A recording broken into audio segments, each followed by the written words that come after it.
Բարի առավոտ էլի բարեկամներ, օշնյալ է այս օրը, սիրում եմ առավոտը, սիրում եմ արեգակը, լույսը, տիրոջ տված, ես լուսասեր եմ և դա հայտնաբերել եմ իմ մեջ, երանի նրանց, ովքեր լուսասեր են։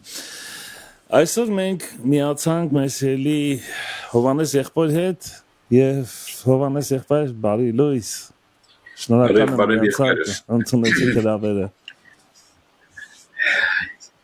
Այո, ես շատ ուրախ եմ։ Պատիլոչը։ Միացանք, ինչպես միշտ։ Այսօրվա թեման շատ կարևոր թեմա է և ընդհանրապես Աստծո խոսքի հետ կապված յուրաքանչյուր թեմա դա յուրահատուկ է և շատ կարևոր կենսական նշանակություն ունեցող վերնագիրը շատ խոստումնալից է, ինչու է Աստված կարևորում սիրտը և իրոք մենք ամբողջ Աստվածաշնչի մեջ դա նկատում ենք, այսպես ասած, շարունակական և գրեթե բոլոր թեմաների մեջ հոգևոր սիրտը հատուկ տեղ է գրավում։ Մենք սիրով լսում ենք քեզ եւ շնորհակալ ենք։ Այո, եղբայրս։ Ինձ էլ իհարկե զարմացնում է այս ամենահաճախ կրկնվող սուրբ գրային իրողությունը, որ ոչ միայն Աստված այդ մասին խոսում է, հապա նաև հատուկ ձևով կարևորում է սրտի հարցը։ Եվ փորձենք այսօր իհարկե մեր չափերի մեջ փորձենք խոսել այս մասին, տեսնել թե Աստվածաշունչը ինչպես է ներկայացնում, թե ինչու է Աստված կարևորում սիրտը եւ համարներ պիտի կարդանք Սուրբ Գրքից բավական եւ պիտի տեսնենք թե Սուրբ Հոգին ինչ է մեզ ուզում ասել։ Որպես նախաբան ես կուզեի իմ համոզմունքս հայտնել, որ Աստվածաշունչի մեջ հաճախ հանդիպում է ոչ միայն սիրտ, հապա նաև երիկամներ խոսքը։ Ուրեմն Աստված ընտրել է այս երկու բառերը, որոնք մենք ունենք մեր ֆիզիկական սիրտը, մեր ֆիզիկական երիկամները, բայց գիտակից ենք, որ Աստված չի խոսում հենց ֆիզիկական միս ու արյուն եղող, ուրեմն սրտի կամ երիկամի մասին, թեև գիտությունը գնալով ավելի զարմանում է, քննելով գենետիկ որոշ հարցեր եւ ուսումնասիրել ավելի խորը, քանի որ գնալով ավելի կատարելագործված գործիքներ է ստեղծում, որ կարողանում է թափանցել ավելին, քան ասենք, երբ այդ գործիքները չուներ, եւ հայտնաբերում է շատ զարմանալի բաներ։ Իհարկե Դավիթը երբ որ գրում է սրտի մասին կամ Աստվածաշունչը երբ որ գրվել է եւ խոսք է գնում սրտի մասին, այն ժամանակ նրանք ոչ ունեին այդպիսի գործիքներ, ոչ ունեին այդպիսի տերմինոլոգիա, գենետիկ կամ գեն հարցեր այսպիսի չէին կարող լինել, բայց դրանք իմ համոզմամբ փոխարինված են սիրտ կամ երիկամներ այս խոսքերով։ Թեև նորից եմ կրկնում, գիտությունը խորաթափանց ձևով բաներ է հայտնաբերում, ինչպես օրինակ, եթե տեղյակ եք, որ սրտի մեջ էլ կան նեյրոններ, այսինքն ինչ որ ուղեղի մաս է կազմում, բանից պարզում է սրտի մեջ էլ կա եւ սիրտը եւ մեր ուղեղը այս նեյրոնների համակարգում համաձայնեցված են գործում եւ զարմանալի այսպիսի բացահայտումներ։ Ասում են, որ սիրտը նաեւ հիշողություն ունի։ Այո, եթե մասնակից է ուղեղի աշխատանքին, ուրեմն իրենից նույնպես ներկայացնում է մի տեսակ ուղեղ, ուրեմն սիրտը։ Բայց նորից եմ կրկնում, իհարկե Սուրբ Գրքի մարդիկ, որոնք ներշնչված գրել են այս գիրքը, այս բառապաշարը չունեին եւ չէին կարող ունենալ։ Դրա համար գործածում են ավելի սովորական բառեր, որոնք սիրտ, երիկամներ, այս տեսակ դրսևորումներով։ Կարող ենք ասել, որ դա այսօրվա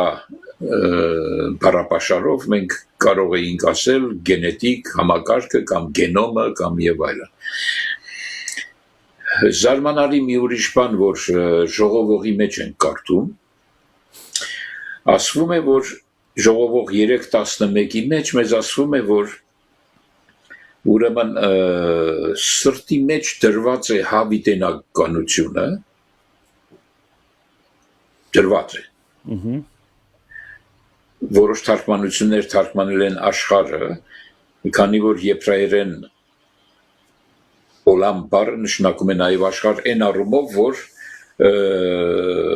ամբողջ արարչությունը նկատի ունի, բայց ավելի ուրեմն առավելությունը տրվում է հավիտենականությունին։ Իմ թարգմանության մեջ հավիտենականություն բառն է։ Այո, ես դրա համար եմ ասում, որոշ թարգմանություններ, օրինակ ինչպես հայտնի King James անգլերենը, այնտեղ ուրեմն աշխարհ է թարգմանված,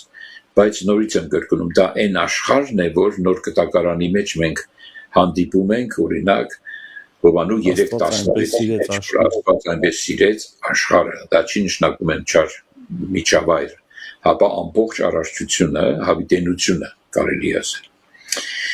Ուրեմն այնտեղ դրված է, եթե այնտեղ դրված է, ուրեմն ինքն է, որտեղ միայն ինքն է հավիտենական։ Դա նշանակում է, որ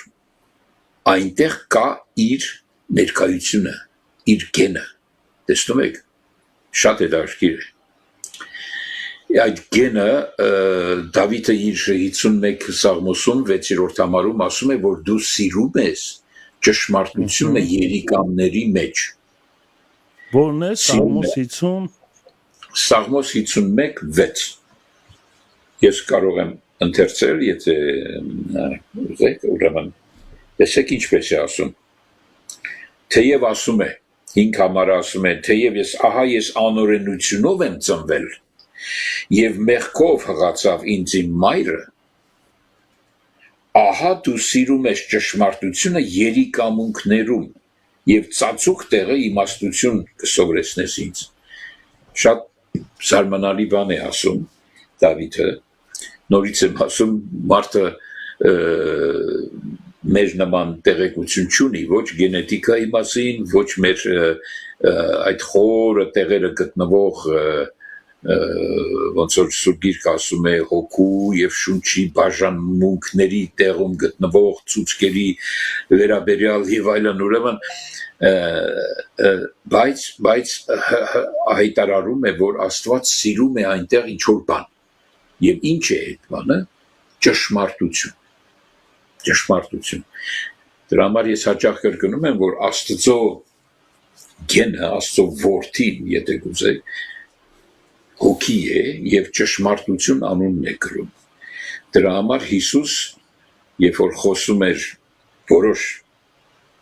հավատացյալ իրեն հավատացող հրեաներին, որոնք վերջում պարզվեց, որ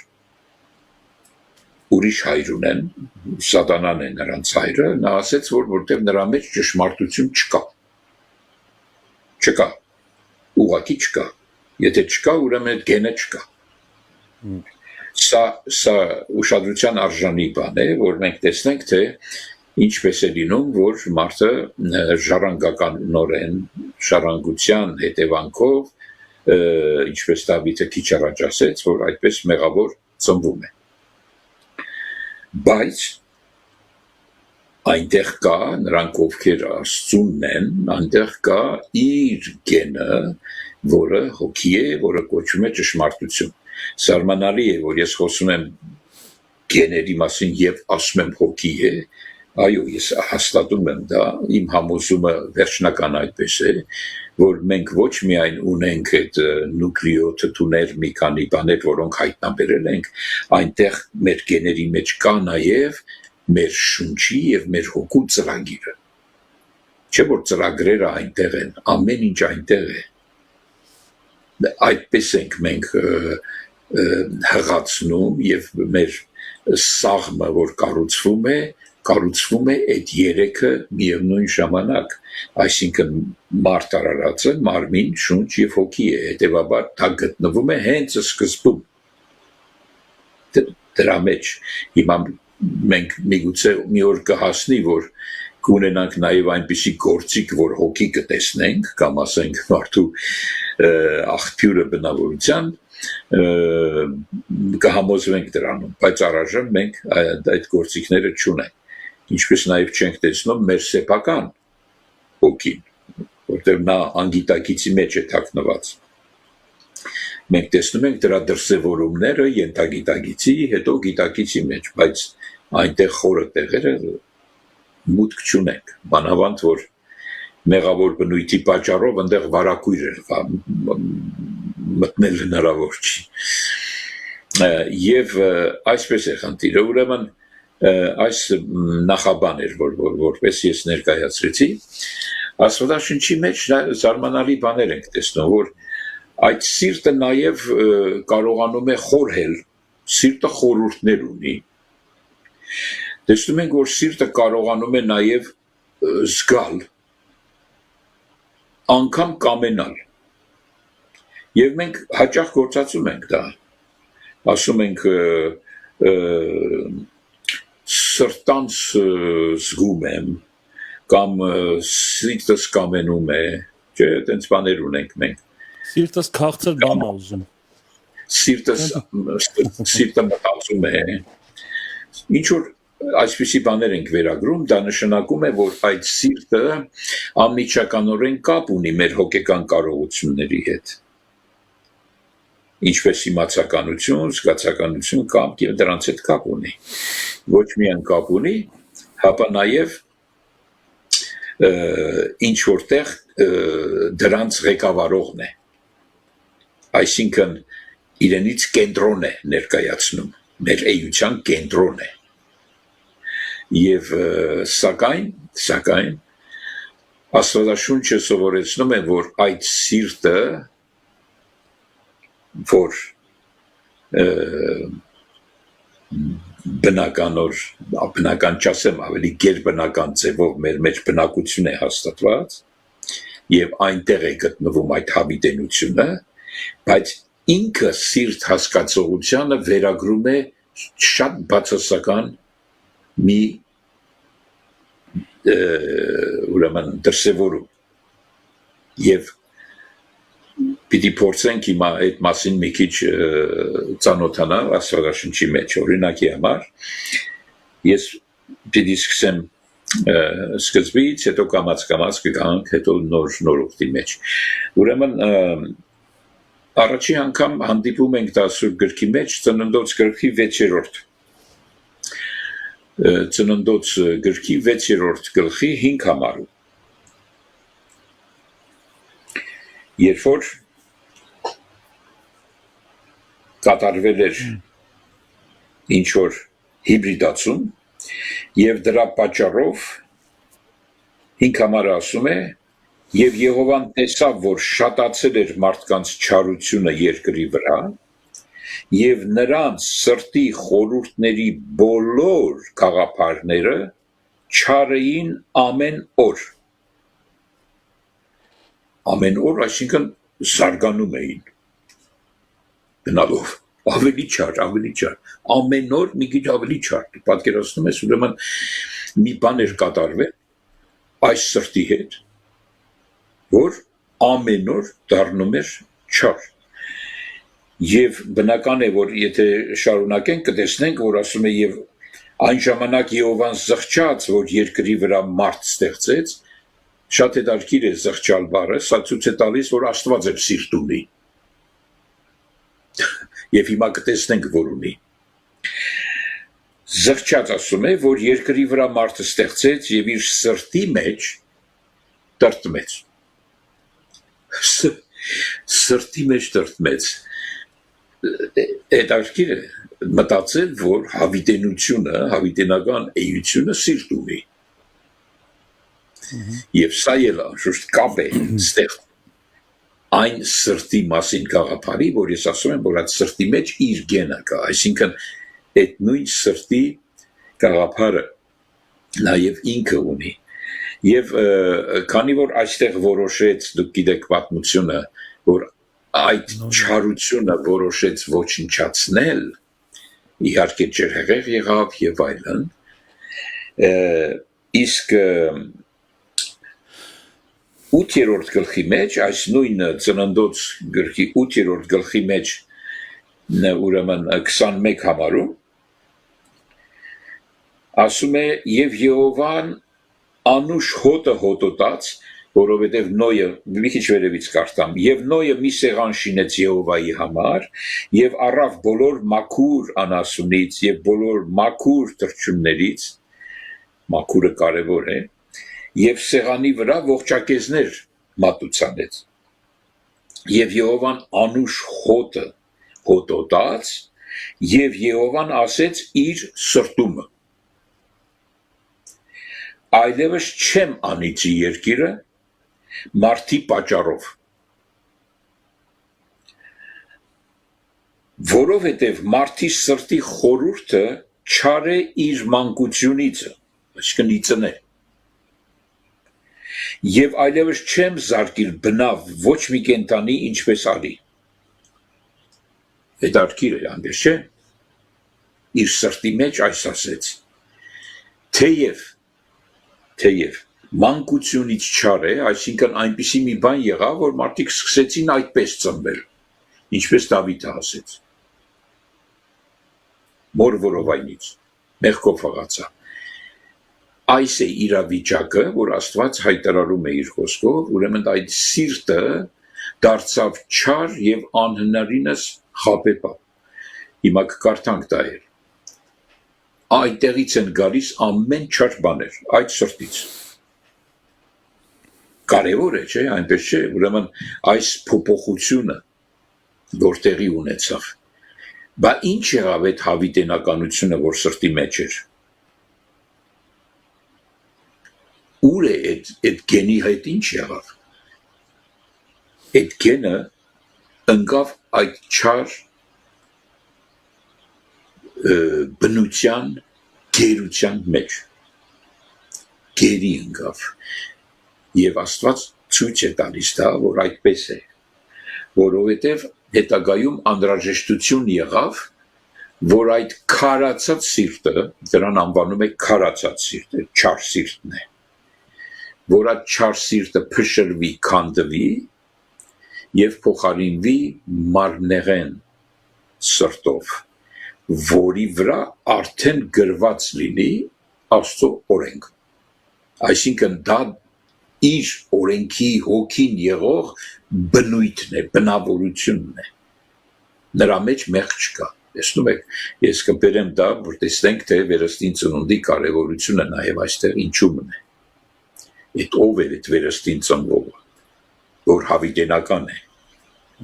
Այդ հավիտենությունն է։ Նա փրկվում է գերությունից, և Հիսուս եկավ, որ ազատի գերիներին, անշուշտ գիտեք, որպեսզի կարելի լինի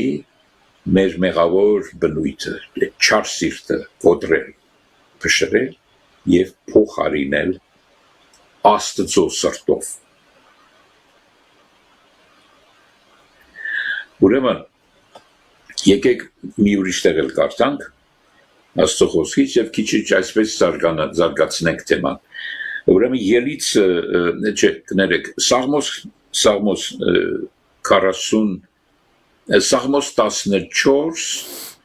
առաջի համար, Սաղմոս 14 1 ասում է, անզգամը ասեց իր սրտումը, թե Աստված չկա։ Անզգամ բառը նաև թարգմանված բնօրինակ ասում է խենթը կամ անմիտը, անմիտ։ Ուրեմն իր սրտումը, թե Աստված չկա։ Նրանք ապականվեցան և գարշելի եղան իրենց գործերովը և ոչ,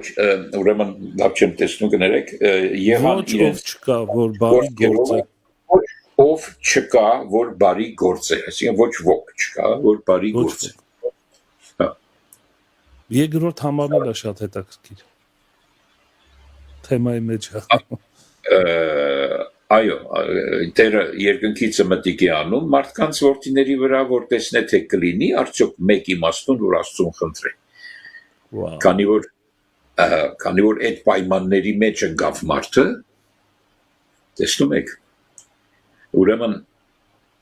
ոչ ոք չկա, որ բարի գործ է ասում է։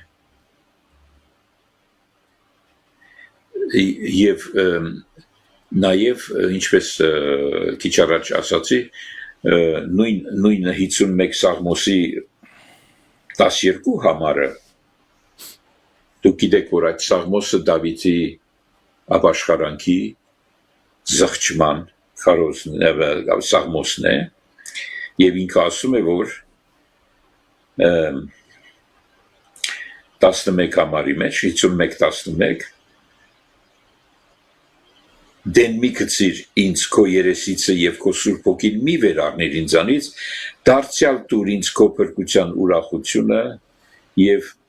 կամավոր հոգովը հաստատիր ինձ ինքը զգում է որ ինչ որ բան է կատարվել իր հետ իր մեղավոր բնույթի պատճառով որ մեղավոր բնույթը եւ Աստծո հոգին չեն կարողանում իրար հետ միևնույն ժամանակ բնակվել ինչ որ համաձայնության գալ իրար հետ հնարավոր չի Աստված ոչ մի կերպ չի կարող հաշտության ձեռք մեկնել մեղքի հետ չի կարող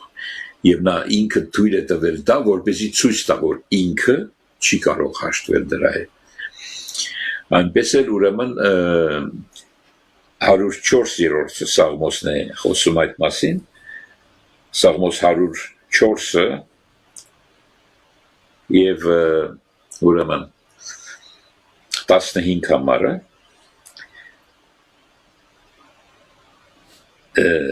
ասում է եւ գինի որ ուրախացնում է մարդի սիրտը նրա երեսը փայլեցնում է յուղից եւ հաց որ հաստատում է մարդի սիրտը այս օրինակը իհարկե մենք եթե այս բոլոր բառերին հոգեվոր բնույթ տանք գիտեք որ ամեն մեկը ունի իր համապատասխան գինիով մի հարբեցեք հապա սուրբ ոգով լցվեցեք այնպես չէ մարդու սիրտ ուրախությունը պետք է լինի կամ այս յուղը այս հացը որ հաստատում է այդ սիրտը եւ այլ սրանք ստանում են շատ խորը հոգեվոր մի բնույթ ուրեմն մի քիչ էլ առաջ գնանք առակաց գրքի մեջ ասում է 4-րդ գլխի 23 համարը մեզ ասում է այսպես ամեն զգուշությունից առավել զգուշացիր քո սրտին որ նրանից է կյանքի ելքը Սա մի զարմանալի խոսք է զգուշացիր նրանից նա աղբյուր է կյանքի ելքը ընդեղից է այսինքն ծրագրի մասին է խոսում այո ես դա ինչ որ կենտրոն է որտեղից կյանքի ելքը որոշվում է թե ինչ ելք կունենա այդ կյանքը Սա հրաշալի մի բան է, երբ որ կարողանում ենք ճիշտ տեսնել։ Իհարկե այդ կենտրոնը վերջին հաշվով դրսևորվում է մեր սեփական եսով, այսինքն մեր անձով, մեր շունչ ասածով, որը մեր այդ աղավաղված մի տեսակ սրտի բնույթն է, բնավորությունն է իրականում։ Ուրեմն այս չար բնույթը ցույց է տալիս, որ Աստծո պատկերը, Աստծո գենը, Աստծո որդին, ճշմարտությունը ընկավ գերության մեջ, դարձավ անկենդան եւ դարձավ կարիք ունեցող վերածնունդի վերածնվելու կարիք ունի, կոմայի մեջ է, պետք է վերակենդանացնել, այսպես ասեմ, նրան, այդ գերությունից ազատելով, և դա տեղի ունեցավ մեղքի պատճառով։ Ուրեմն այդ սկզբնական բնօրինակ պատկերը աղավաղվեց և հետևաբար այդ աղավաղված պատկերը Աստծո որդի չի կարող կոչվել։ Այստեղից է անհրաժեշտությունը վերստին ծնունդի։ Կարծես թե վերա ծրագրավորում է տեղի ունենում։ փոփոխություն սրտ նոր տեղի սրտի ունենում փոխարինում փոխարինում այո հիմա ես ցույց կտամ որտեվ վերծվում է քարացած սիրտը այո եւ նրա փոխարեն տրվում է մարմնեղեն սիրտ նույն համարը կա որ շատ վառ ձևով է ներկայացնում Պողոս Առաքյալը ասում է կյանքի եւ հոգու օրենքը մեզ ազատեց մեղքի եւ մահվան օրենքից վերափոխարինում է տեղ ունենում սա շատ կարեւոր է իհարկե նա մեռնում է փոխարինվում է սրան հենց Քրիստոսի խաչի քարոզությունը սրան է վերաբերվում որը շատ կարեւոր է որովհետեւ ցավոք սրտի այսօր շատ հաճախ մենք լսում ենք եսակենտրոն ավետարան այդ եսակենտրոն ավետարանը պիտի փոխարինվի Քրիստոսակենտրոն ավետարանով հիմա օրինակի համար այդ քարե սիրտը Աստվածաշունչը տարբեր բնութագրեր է տալիս քարե սիրտ, անթլփատ սիրտ, չար սիրտ տարբեր բնութագրեր կա բայց կարևոր է իմանալ որ միայն Աստված է կարողանում թափանցել այդ սրտի եւ երիկամների մեջ միայն նա է տեսնում այնտեղ գտնվող իր պատկերը իր գենը մեզ տրված չի դա անելու մենք չենք կարող սրտեր քննել ոչ էլ սատանային որպես հրեշտակ տրված չի միայն իրեն է տրված ինքն է արարիչը ինքն է կարողանում այդ կոդը ինքը գիտի ծածկագիրը ինքը գիտի միայն ոչ մեկին չի տրված ինքը կարողանում է այդ ծածկագրով թափանցել իր առջև ոչ մի բան փակ չի միջև այդ խորքերը որ տեսնի թե իրենները ով են ուր են եւ նրանց ազատի որտեվ ես հիշեցնեմ ձեզ Աստծո հիմքը երկրորդ Տիմոթեոս 2:19 Աստծո հաստատ հիմքը կանգնած է եւ այս կնիքը ունի որ Աստված ճանաչում է նրանց որ իրն է ուրեմն Աստված գործում է իրենների համար հիմա նա է կարողանում մարդու սիրտը երիկամները քննել ուրեմն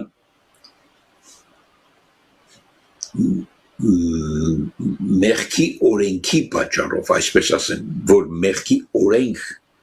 մտավ մարդու մեջ եւ գերիշխում է մարդուն մենք տեսնում ենք առաքյալը մեզ բացատրում է Հռոմայացիս 7-րդ գլխի մեջ ցույց տալով մեր խղճալի մարդ լինելը որովհետեւ անգամ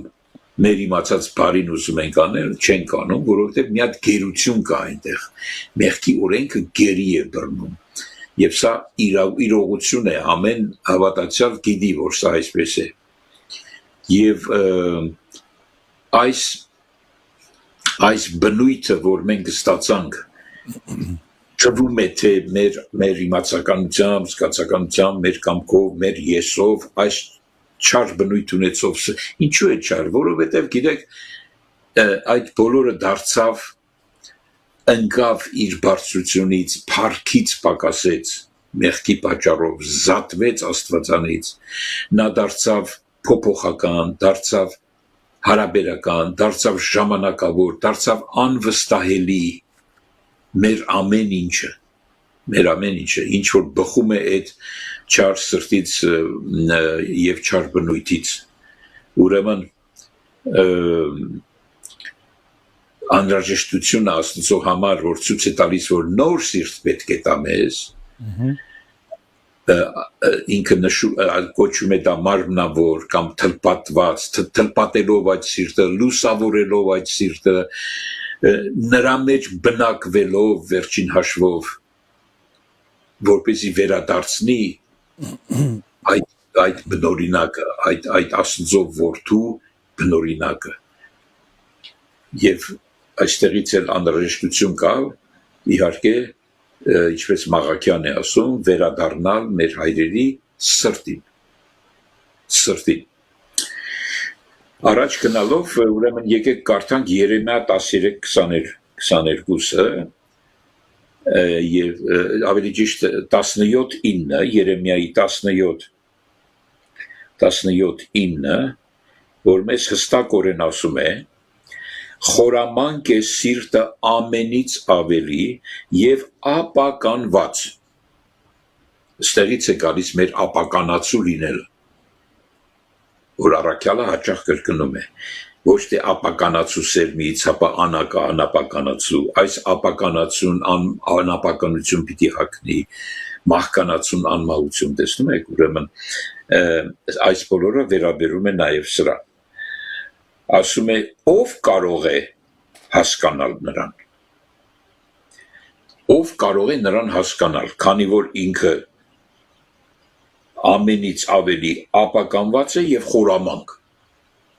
Ես Տերս քննում եմ սիրտը, փորձում եմ երիկամունքը, որ տամ մարդիս իր ճանապարհներին համեմատ եւ իր գործերի պտուղին համեմատ։ Ահա հայտարարությունը Տերոջ կողմից։ Եվ Երեմիան սա ասում է, որպեսզի այս իրողությունը ցույց տա մեր մեղավոր բնույթ ունեցող եսի կամ այդ սրտի կամ այդ գեների մեջ կատարված ինչ-որ երևույթի մասին։ Միևնույն ժամանակ տեսեք Եզեկիելը ինչ է ասում։ Սրանք մարգարեներ են, որոնք մարգարեացել են այդ հիմքերի վրա։ Եզեկիելը իր 18-րդ գլխում, 18-րդ գլխի 31 համարում ես այսպես է ասում. Դեն գցեք ձեր վրայից ձեր բոլոր հանցանքները, որով դուք հանցավոր եղաք եւ ձեզ համար նոր սիրտ եւ նոր հոգի գործեցեք, որովհետեւ ինչու համար մեռնիք, ով Իսրայելի տուն։ Այնպիսի տպավորություն է, որ դիմում է մեզ, որ ինչ-որ բան անենք, այնպես չէ։ Բայց ինչ է ասում։ Դեն գցեք ձեր վրայից ձեր բոլոր հանցանքները, մենք ինչպես դեն գցենք։ Ինչ կերպով, որով դուք հանցավոր եղաք եւ ձեզ համար նոր սիրտ եւ նոր հոգի գործեցեք, որտեւ ինչու մեռնեք։ Թվում է թե մեզ է դիմում, մենք ով ենք։ Եթե դիմում է Հովանեսին, Հովանեսը Ադամից իր հորից ժառանգած մեղավոր բնույթով մեկն է։ Նա ոնց պիտի այս բաները անի։ Տեսնում եք, ուրեմն որպեսզի այս երբեմն պարադոքսալ հակասական թվող բաները բարձվեն, պետք է Աստվածաշունչը իր ամբողջականության մեջ քննել։ Դրա համար այս նույն Եզեկիելը այս անգամ 36-րդ գլխում 36-րդ գլխում եւ 26 համարում ասում է ես ձեզ նոր սիրտ պիտի տամ։ Ասում ես վերջապես Հասկացանք։ Հիմա եղավ, որովհետեւ անպայման պետք է համաձայնեցնել Աստվածաշունչի ամբողջականությանը։ Ուրեմն եւ ես ձեզ նոր սիրտ պիտի տամ եւ նոր հոգի պիտի դնեմ ձեր միջումը եւ վեր պիտի առնեմ ձեր մարմնիցը քարեղեն սիրտը եւ ձեզ մարմնեղեն սիրտ պիտի տամ։ Ուրեմն այստեղ չի խոսվում մեր քարեղեն սիրտի բարելավման մասին։ Որ եկեք այդ քարեղեն սիրտը բարելավենք եւ այլն, ոչ։ Այդ քարեղեն սիրտը պիտի փշրվի, կոտրվի, դեննետվի, խաչվի, մեռնի, այսպես ասենք, եւ փոխարինվի Աստծո գերությունից ազատված, վերստին ծնված, խաչի ճանապարհով հարություն առած Աստծո որդիով, Աստծո սրտով, որպեսզի իր որդին իր սիրտը ունենա։ Այսինքն ստեղ նկատում ենք, որ նախաձեռնողը Տերն է, մի տեսակ տպավորությունը այնպես է գրած, որ մենք պետք է դա նախաձեռնենք ունենալու նոր սիրտ։ Սրանից առաջ, բայց այստեղ կարծես հաստատում ատել որ ես եմ դանողը, բայց գործեցեք բառը կարծում եք որ նրա մասին է, որ մտածեք այդ ուղղությամբ, խորհեք, հասկացեք, որ դա է ձեզ պետք։ Խնդրեք։ Մի հատ շատ կարևոր մի բան ունեմ ասելու մեր ունկնդիրներին, մեզ էլ նույնպես իհարկե, որ միշտ հիշենք, միշտ իմանանք, որ Աստծո սուրբ գրային կերպը կա անելու։ Ամեն անգամ, երբ որ մենք կարդում ենք Սուրբ Գիրքը, որ մեզ ուղղված է ինչ-որ բան անելու, կամ մեզ ուղղված է ինչ-որ բան չանելու, որտեղ շատ կան այդպիսի բաներ, չէ՞։ Օրինակ, հակառակ կեցեք սատանային եւ նա կփախչի։ Օրինակ, ես պատահաբար այսպես հիշեցի։ Կամ ջանք արեք, այդպիսի դուք որ զորավորեք, դուք որ ջանք արեք, դուք որ զորավորեք տկարների տկարությունը վեր առեք եւ այլն եւ այլն։ Այս արեք, այն արեք, վերջապես, հա։ Բայց Աստված նաեւ տալիս է կերպը անելու։ Այո։ Եթե աստվածային կերպով չարվի, չի լինի։ Ինչ էլ որ անես, իր փառքի համար չի լինի, իրեն հաճելի չի լինի, իր սրտի համեմատ չի լինի։ Օրինակ շատ ենք ասում հավատացեք, մարդիկ չգիտեն ոնց հավատան, բայց կերպը կա հավատալու, այսինքն սա պետք է սովորել։ Կերպը առաքյալ, ես այդ մասին բավական խոսել եմ այս հարթակում, կերպը Ֆիլիպեցիների մեջ շատ հստակ է։ Այդ կերպը Քրիստոսի մահվան կերպարանակից լինելով է։ Քրիստոսի մահվան կերպարանակից լինելով, այսինքն ամեն բան ինչ որ պետք է անենք, պետք չէ անենք եւ այլն, դա անց է կացվելու խաչի քարոզչության միջոցով։ Առանց դրա հնարավոր չի, առանց դրա կդառնա եսակենտրոն։ Ավետարանը կդառնա եսակենտրոն։ Անկամ եթե բարիքներ անես, անկամ եթե, չգիտեմ, լեռներ տեղափոխես, դա կդառնա եսակենտրոն։ Եսասիրությունից կբխի, ոչ թե Աստծո սիրություն։ Այս սա է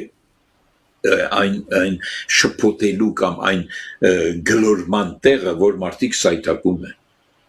Առաքյալը ասում է ճանաչեմ նրան, նրա հարուցյալ զորությունը, նրա չարչարանքներին մասնակից լինելը, բայց կերպը հետևյալն է, նրա մահվան կերպարանակից լինելով։ Թեև չեմ ասում հասել եմ, կատարյալ եմ,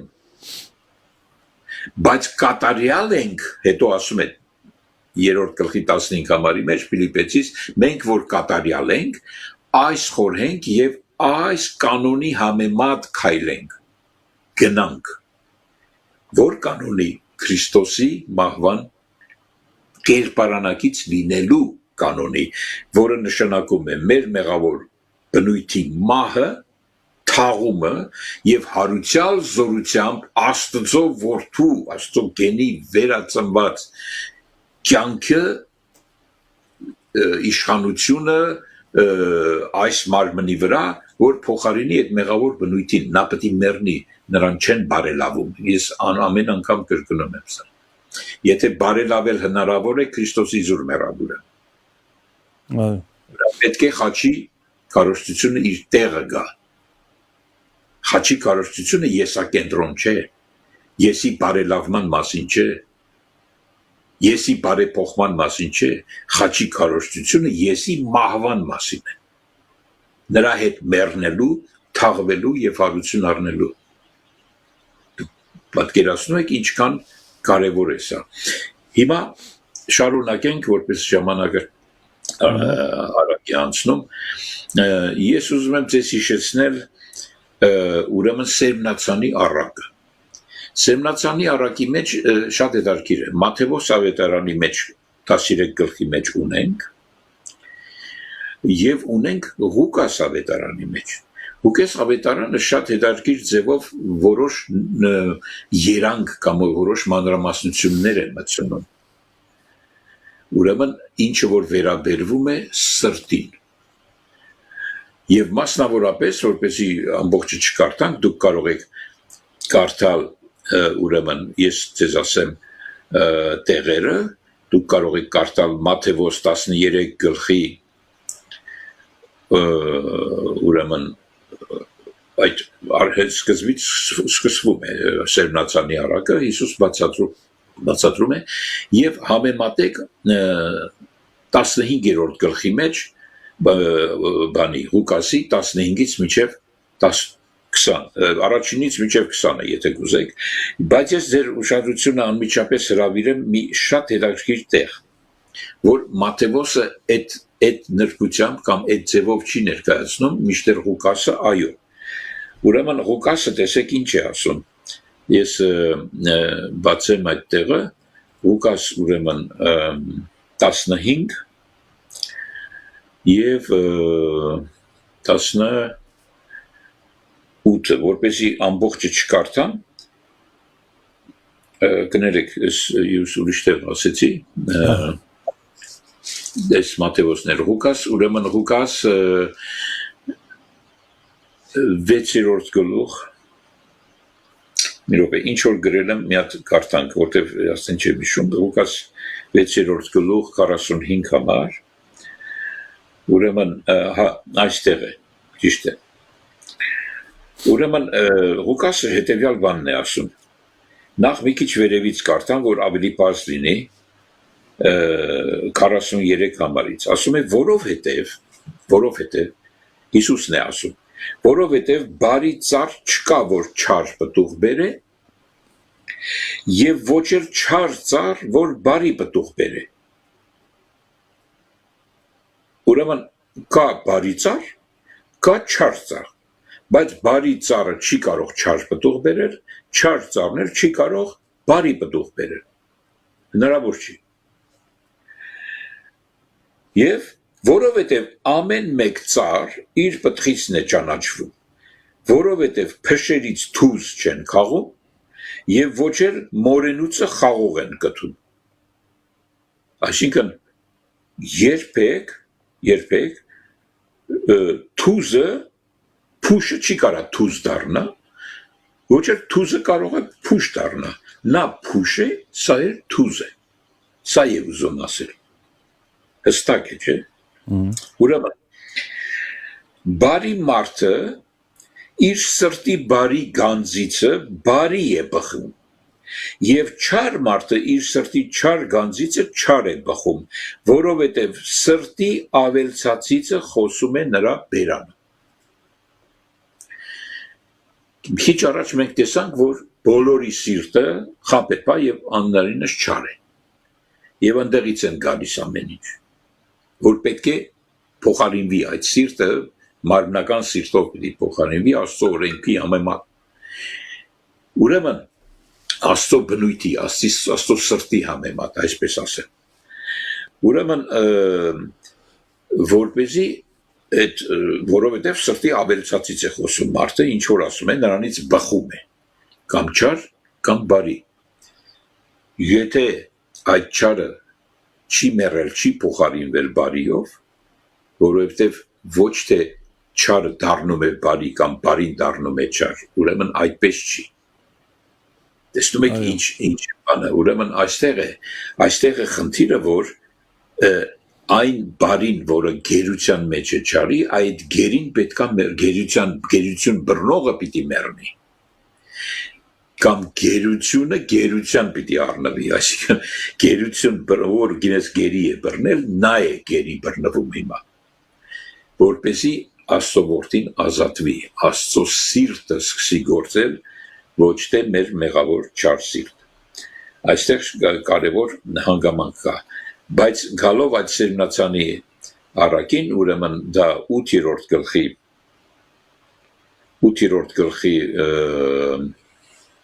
15 համարն է 15 համարը որպեսզի բոլոր 3 տեսակ 4 տեսակ կա չէ սերմացանողի ինչ է տեղի ունենում 4 տեսակներ է բայց 15-ում գրված է շատ հետաքրքիր մի բան բայց այն պարարտ երկրի միջինը նրանք են որ բարի եւ հոժար սրտով խոսքը լսում եւ ընդունում են եւ համբերությունով պտուղ են տալիս։ Միայն Ղուկասն է այս տեսակ ասում։ Շատ դիտարկիր է, ես անմիջապես համեմատեմ Մատթեոսի հետ, որ այս տարբերությունը ավելի հստակ լինի։ Ուրեմն Մատթեոս 13-ի մեջ, տեսեք, երբ որ բանը գալիս է պարարտ հողին,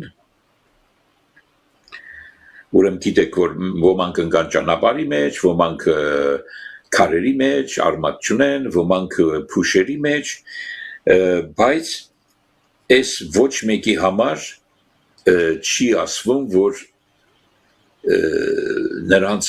բարի սիրտը, բարի հող ասելով ինչի նկատի ունի։ Նրա ուղղակի ասում է, օրինակ եւ ուրիշներն ընկան բարի երկրի, բարի հողի վրա եւ պտուղ էին տալիս, որը 100, որը 60, որը 30։ Հիմա Ղուկասը հետարքիր նրբություններ է մեզ ներկայացնում, որ այդպես են հասկացել, երբ որ աշակերտներին բացատրել է Հիսուսը, բացատրել է նաև այդ բաները, ինչը որ քիչ առաջ ուրեմն կարդացինք, ուրեմն 8-րդ գլխի 15 համարը, տեսեք նրբությունը ինչումն է, բայց այն պարարտ երկրի միջինը նրանք են, որ բարի եւ հոժար սրտով խոսքը լսում, ուրեմն բարի եւ հոժար սրտով են լսում։ Այն մյուսները չի գրված, թե ինչ սրտով են լսում։ Գրված է, որ նրանք իրենց մեկը իրենց զբաղմունքներով փուշերի մեջ, այն մեկը թեթևոդեն եւ այլ արմատ չունեցող, մյուսը, բայց այստեղ այս բարի հողի վերաբերյալ ցույց է տալիս, թե բարի հողը իրենից ինչ է վերջապես ներկայացնում։ Բարի հողը ներկայացնում է իրանից բարի եւ հոժար սրտով լսել։ Իսկ դուք գիտեք, որ ինչպես շատ տեղեր ասում է, տեսեք ինչպես եք լսում։ Ուրեմն լսելը շատ կարևոր է, որովհետև այդ լսելուց է գալիս հավատքը, այդ լսելով է լինում մնացած բոլոր բաները։ Եվ Հիսուս ասեց Պիղատոսին, որ նրանք, ովքեր ճշմարտությունից են, նրանք են ինձ լսում։ Ինձ լսողները իմիններն են, որոնք ճշմարտության գեն ունեն, տեսնում եք, այն ճշմարտությունը, որ Աստված սիրում է տեսնել երիկամների եւ սրտի մեջ, այս սրանք են լսողները, որովհետեւ այս տեսակ լսողների սիրտն է բացվում, Լիդիայի պես, սիրտը բացվում է, որ սրտի ականջներով լսի, որ սիրտը խորհի, սիրտը զգա, սիրտը կամենա, այ հետաքրքիր է։ Այն սիրտը, որը Աստծո սիրտն է։ Այստեղ հոժար բառը շատ կարևոր է նաև, որովհետև երբ որ օրինակ տեսեք Հիսուսը ինչ խոսքեր ասեց, շատ բարդ հասկանալի, ընդհանրապես հասկանալի չէր, երբ որ ասեց «Միչև իմ մարմինը չուտեք, այրունը չխմեք»։ Եվ շատերը չհասկացան, այսինքն այստեղ հոժարության խնդիր կար, այսինքն դիմադրողականություն կար, երբ որ մարդը սկսում է տրամաբանել իր մարդկային ուղեղով Աստծո խոսքը, դա նշանակում որ ինքը դիմադրում է եւ դա էլ է պատճառ դառնում, որ խոսքը չի թափանցում։ Ինչ կասեք սրա մասին։ Դե այստեղ ես ասելիք չունեմ, այստեղ հստակ ասվում է։ Այստեղ հստակ ասվում է բարի հողը ինչ է։ Բարի հողը նրանք են, որ բարի եւ հոժար սրտով խոսքը լսում եւ ընդունում են։ Սա է բարի հողը։ Ուրեմն բարի հողը մեր սրտի բարի տեսակն է, հոժար սիրտ է, հոժար սրտով խոսքը լսում է եւ ընդունում է։ Այսպեսի մի քիչ ուզում եմ կներես Հովանես եղբայր, մի քիչ ուզում եմ սրա մասին մի փոքր խորենք, որտեղ շատ կարևոր է հոժարության մասին։ Մենք գիտենք, որ հոգևոր տերմին կա այսպես հերձվածողություն, հերձել կամ այսպես ասած խոսքը մեզ ինչ որ մեզ դուր է գալի ընդունել, ինչ որ մեզ դուր չի գալիս չընդունել։ Այսպեսի երևույթներ հիմա շատ կան։ Ինչ եմ սա հատուկ շեշտ ուզում դնել, որ հասկանալին ինի մեզ համար, որ որքան էլ չսիրի քո անձը, քո մարդկային բնույթը, խոսքեր, որոնք դուր չի գալիս քեզ, բայց դու միևնույնը հոժարությամբ ընդունում ես դա, արդյունքա բերա երբեմն խնդիրներ թվում է թե կունենաս, եթե այդ խոսքը հոժարությամբ ընդունես, սրա մասին շատ կարևոր է մի փոքր կներես, որ պնդեցի, բայց իրոք շատ կարևոր է հասկանալ, որովհետև այսօր սա հստակ տեղի է ունենում այս երևույթը, երբ որ հոժարություն չկա, Տերը մեզ սիրում է, Տերը մեզ օրհնում է, Տերը մեզ բարի է, Տերը մեզ փրկել է, մի տեսակ էգոցենտրիկ հոգեբանությունը, այս հոժարությունը չի կարող իր մեջ ներառել։ Կներես սրա, որ մի փոքր սրա մասին շեշտ եմ դնում։ Մի ուրիշ Մարիթի Աստված կամենա հաղորդման մեջ երևի կխոսենք եսակենտրոն ավետարանի մասին։ Եսակենտրոն ավետարանը, որտեղից ծնվեց, որ ինչպես շարունակվեց եւ ինչ սորությամբ է գործում մինչեւ այսօր, որովհետեւ այդ բոլոր երևույթները այդ մեկ բարի մեջ է եսակենտրոն ավետարան։ Շատ լավ, շարունակենք։ Եվ սա մեծ թեմա է։ Հիմա ինչ վերաբերում է ուրեմն այս մեր նյութին, որը ասեցինք, ես ուզում եմ նաև Հովանու ավետարանի մեջ կարդանք, ուրեմն Հովանու 3-րդ գլխի 16-ից դուք գիտեք, որ առաջի գլխի մեջ Հովանեսը մեզ բացատրում է, որ այդ լույսը իրեններին եկավ եւ իրենները չընդունեցին, նրանց գործերը չար էին, նրանք չընդունեցին նրան, այսինքն բարի, հոժար, այդ ընդունողները չընդունեցին, բայց նրանք, որ ընդունեցին, այսինքն այդ տեսակներին ընդունեցին, բարի, հոժար սրտով, նրանց իշխանություն տրվեց Աստծո որդիներ լինելու կամ կոչվելու, նրանք, ովքեր հավատացին նրա անունին, նրա անվանը։ Եվ այստեղ արդեն 3-րդ գլխի մեջ այսպես է ասում, մեր հայտնի համարները, որովհետև Աստված այնպես սիրեց աշխարհը, այդ օլամն է, որ մեր մեջ դրել է, ուշադրություն դարձրեք, հավիտենությունը, այն ճշմարտությունը, որ ինքը սիրում է մեր երիկամների մեջ, դրել է այնտեղ, իրենն է, եթե հավիտենական է, ուրեմն ինքն է, իր որդին է, ուրեմն այնպես սիրեց աշխարհը, որ իր միածին որդին տվավ, որ ամեն նրան հավատացողը չկորչի, այլ հավիտենական կյանք ունենա, կամ ժառանգի, հրեան ունենալ չունի, ասում է ժառանգի, որտեղ որդի է։ Հիմա բացատրվում է սա, թե ում մասին է խոսքը, այդ ովքեր են, որ հավատում են։ Որովհետև Աստված իր որդին չուղարկեց աշխարհը,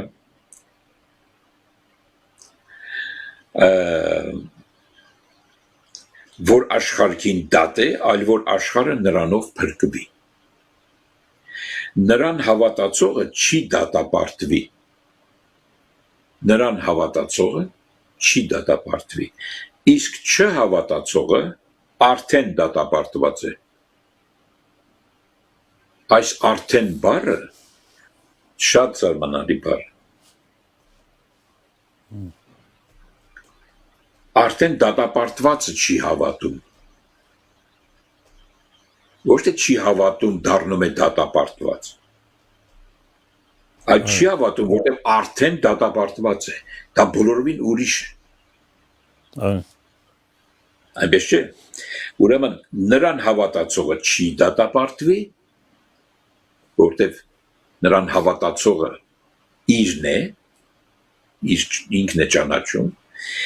Իսկ չհավատացողը արդեն դատապարտված է, որովհետև չհավատաց Աստծո միածին որդու անունին։ Այսինքն նա Աստծո որդի չի կոչվում, որտեղ նրանք, ովքեր Աստծո որդի կոչվեցին, նրանք հավատում են նրա անունին։ Եվ սա է դատաստանը, որ լույսը աշխարհը եկավ աշխարհ եւ մարդիկ խավարը ավելի սիրեցին, քան թե լույսը, որովհետեւ նրանց գործերը չար էին։ Որովհետեւ ամեն չար գործողը ատում է լույսին եւ չի գալիս դեպի լույսը, որ նրա գործերը չհանդիմանվեն։ Իսկ ճշմարտություն գործողը գալիս է դեպի լույսը, որ նրա գործերը հայտնվին, որ Աստուծմով գործվեցան։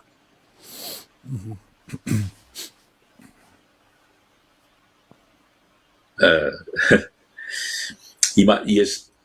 նորից ասեմ, ամեն խոսք, երբ որ մենք խորապես հասկացել ենք, թե որն է եսակենտրոնավետարանը, անմիջապես կզգանք, որ այստեղ անպայման մի հատ բան կա, որ այդ եսակենտրոն ավետարանից պետք է դուրս գալ եւ քրիստոսակենտրոն ավետարանը ընդունել։ Ամեն։ Այո։ Եվ քանի որ արդեն մեր ժամանակը լրացած է, ես եւս մեկ համար կարդամ Եփեսացիս թղթի մեջից,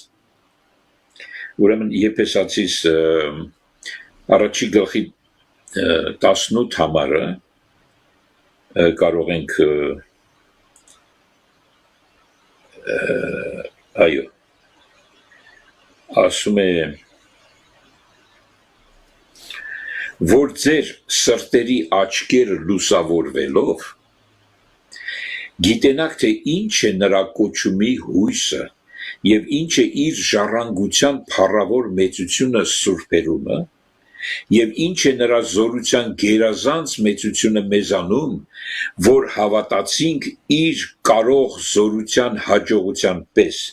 որ Քրիստոսումը գործադրեց նրան մեռելների միջից հարուցանելով եւ իր աջ կողմը նստեցրեց երկնավորներում։ Սա իմ համար արդեն տեսնում եք Պողոսը մի ուրիշ, բոլորովին ուրիշ մի հատ խորը բնույթ է տալիս այս ամեն ինչին, որը արժի իհարկե ավելի խորը ուսումնասիրել, սակայն մենք անցնենք առաջ, ես նաև Եփեսացիս 3-րդ գլխի մեջ կուզեմ կարդալ ձեզ համար, ուրեմն ես խորհուրդ կտամ, որ ընդհանրապես այդ գլուխը ամբողջովին կարդացվի, մասնավորապես ուրեմն 13-ից մինչև 21 ամանները, բայց մենք կենտրոնանանք 17-ի վրա։ Ուրեմն 17-ը ասում է, որ Քրիստոսը հավատքով բնակվի ձեր սրտերումը եւ դուք սիրով արմատ գցած եւ հաստատված լինեք։ Սիրով սրտերումը Քրիստոս հավատքով բնակվի։ Այդ որ սրտի մեջ պիտի բնակվի, այն որ անհնարինը չար եւ խաբեբայ է, այնտեղ կարող է ինքը համակեցություն ստեղծել այդ տեսակ բնույթի չի կարող։ Ուրեմն ինչ պետք է լինի, մի բան պետք է լինի, որ նա կարողանա սրտի մեջ բնակվել։ Պետք է այդ սիրտը քանդվի։ Պետք է այդ սիրտը, այդ չար բնույթը, մեր մեղավոր բնույթ ունեցող եսը պետք է մեռնի, թաղվի եւ հարության զորությամբ Աստծո գեն Աստծո որդին վերածնվի եւ նրան փոխարինի։ Ամեն։ Սա դառնում է քրիստոսակենտրոն ավետարան։ Ամեն։ Ամեն։ Ոչ թե ես, հապա նա։ Ամեն։ Իսկ քանի ես մարմնի մեջ եմ, իր Աստծո որդու, այսինքն այդ վերստին ծնված որ Աստծո որդի է, այդ Աստծո որդին հավատք ունի։ Այդ Աստծո որդու հավատքով եմ ապրում, որը տրվում է նույն սերմի մեջից, Աստծո խոսքի մեջից, որով էլ հենց ծնվել եմ, այդ սերմով եմ ծնվել, այդ հոգուց եմ ծնվել եւ հոգի եմ։ Այդ սերն էլ ճշմարտություն է, ուրեմն ճշմարտությունն է Աստծո սիրածը, որ երիկամների մեջ տեսնում է։ Ամեն։ Թող Աստված օրհնի այս խտացված, միգուցե մի քիչ բարդ թվացող թեման, բայց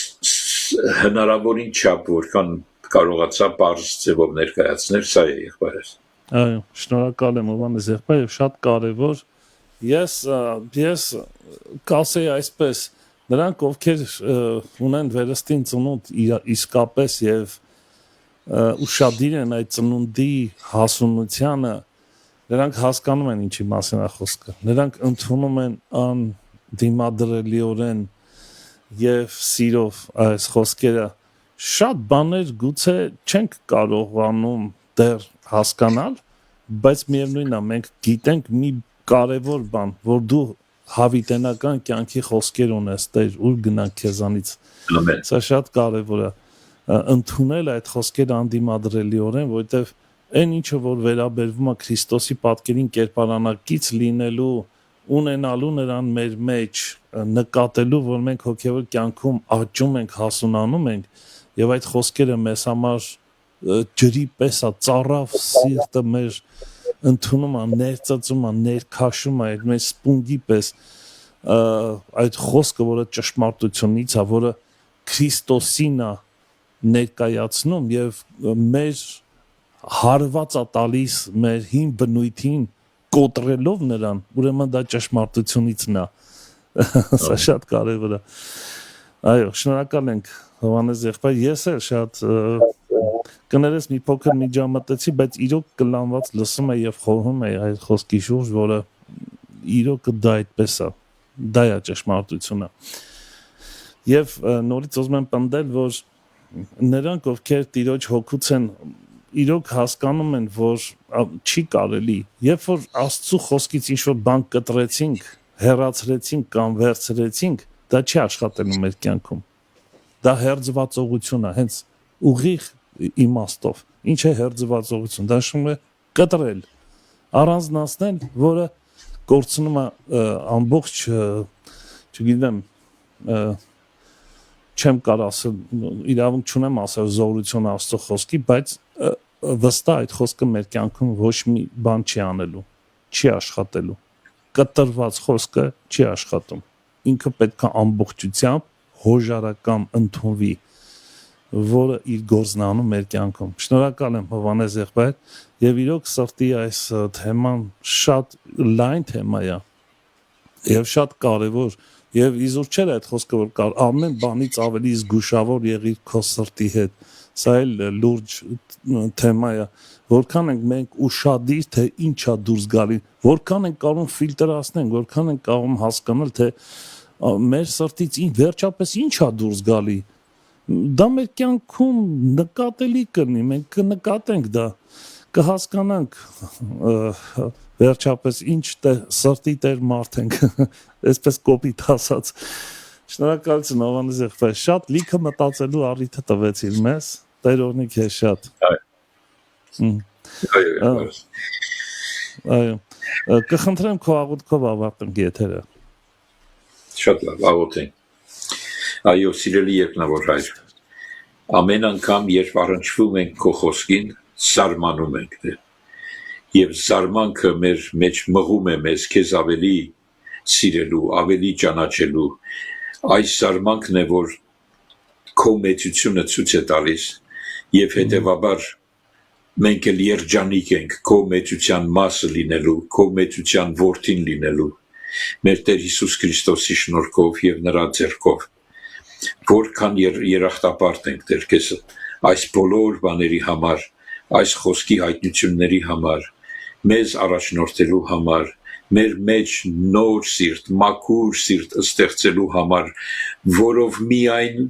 նրանով, մաքուր սրտով կկարողանանք քեզ տեսնել, ով Հայր, քո որդուդ Հիսուս Քրիստոսի կատարածի երախտիկով եւ նրա անունով խնդրում ենք քեզ առաջնորդիր մեզ քո ճանապարհներումը, քո փառքի համար, քո հանուն քո սիրո պատասխանի Ամեն։ Ամեն։ Փառքեստեր։ Փարտիդոչը հրաշալի այս թեմայի համար եւ ափսոս որ կամ այսպես կուզեի ասել շնորհակալ եմ նրանցից ովքեր կիսվեցին այս եթերը ես նկատում եմ թվականակով թե որքան են դիտողները եւ եթե այս 20 հիմա ներկապային 27 հոգի են եթե այս 27 հոգի մեր քույր եղբայրները կիսվեն մի քանի անգամ այս եթերը հաստատ կդառնար մի գոնե մի 100 հոգի բայց ափսոս որ երբեմն դու տվեք հանդիմանական ձևով ասեմ ափսոս որ շատերը չեն կիսվում այս եթերը ինչևիցե հետո էլ կարող է կիսվել Տեր օրհնի ձեզ շատ մնացեք խաղաղությամբ Հովհաննես եղբայր կրկին շնորհակալություն եւ առաջ Աստված կհանդիպենք երկուշաբթի առավոտյան ժամը 9-ին Մարանաթա Տերը շուտով գալու է Ամեն